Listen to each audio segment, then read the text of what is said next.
Shalom, saudaraku yang dikasihi Tuhan Yesus. Perenungan firman Tuhan buat hari ini dengan tema milikilah kasih yang tulus. Firman Tuhan di Matius 22 ayat yang ke-37. Jawab Yesus kepadanya, yaitu kepada orang-orang Farisi dan ahli-ahli Taurat yang mencobai Yesus. Dikatakan, kasihlah Tuhan Allahmu dengan segenap hatimu dan dengan segenap jiwamu dan dengan segenap akal budimu. Yang ayat kedua di Matius 22 ayat 39. Dan hukum yang kedua yang sama dengan itu ialah kasihilah sesamamu manusia seperti dirimu sendiri. Ada dua hal yang sangat penting, saudaraku yang dikasihi Tuhan Yesus, yang harus kita miliki sebagai anak-anak Tuhan. Jika kita ingin memiliki kasih yang tulus. Yang pertama, kita mengasihi Tuhan Allah kita dengan segenap hati dan jiwa kita. Yang kedua, kita mengasihi sesama kita seperti mengasihi diri kita sendiri. Kenapa kita harus mengasihi saudara kita? Yuk kita buka firman-Nya.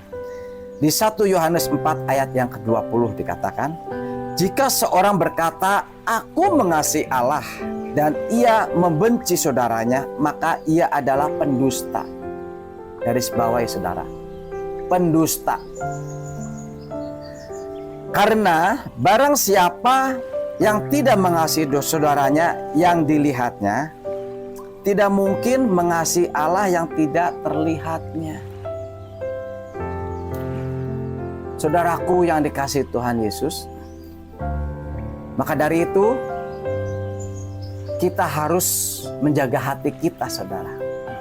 Jangan sampai hati kita ada kebencian terhadap saudara kita, terhadap sesama kita.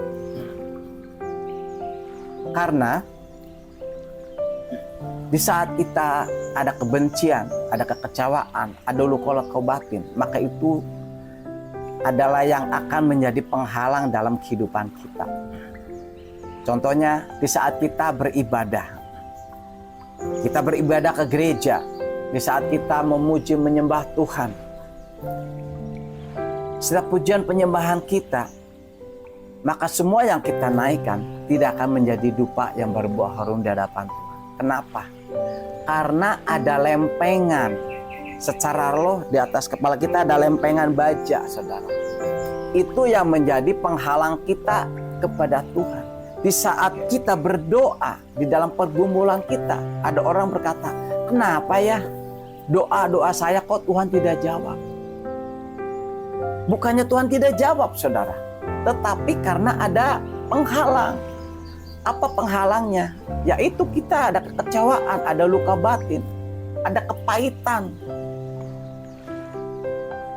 Itu yang harus kita kikis, itu yang harus kita bereskan, saudara. Supaya hati kita bersih, supaya tidak ada penghalang. Makanya di saat kita berdoa di dalam pergumulan, Tuhan dengar. Tidak ada penghalang buat kita. Kita ada koneksi dengan Bapa di sorga. Apa yang kita doakan, Tuhan dengar, maka Tuhan akan jawab setiap doa-doa kita. Tunggu sampai kapan? Sampai tunggu waktunya Tuhan yang tepat buat anak-anaknya, buat kita semua, saudara. Nah, gimana caranya untuk kita dapat menjaga hati kita, saudara? Yang pertama, kita harus menjaga kehidupan kita.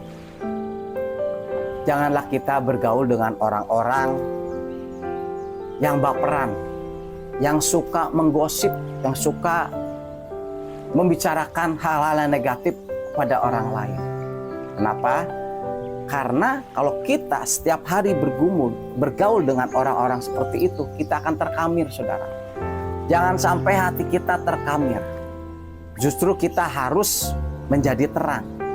Kita mengingatkan setiap orang-orang yang selalu berkata negatif, berkata yang tidak berguna.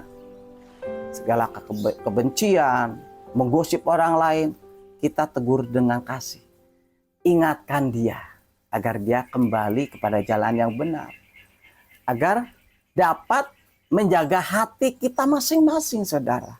Amin, saudara. Bahkan ada orang yang berkata, janganlah hidup kita seperti wasit yang selalu kerjanya tuh hanya mencari kesalahan orang lain. Artinya apa? Janganlah kita memiliki hobi yang hobinya selalu menggosip, saudara. Ngomongin orang lain, menjelek-jelekan orang lain. Itu nggak perlu, saudara. Tetapi marilah kita sebagai anak-anak Tuhan, agar kita selalu menjaga hati kita. Agar kita dapat memiliki kasih yang tulus untuk mengasihi Bapa di sorga, mengasihi Allah kita, dan juga mengasihi saudara-saudara kita. Biar semua yang kita buat, kita lakukan untuk menyenangkan hati Bapa di sorga, untuk kemuliaan namanya. Amin, saudara. Tuhan Yesus memberkati.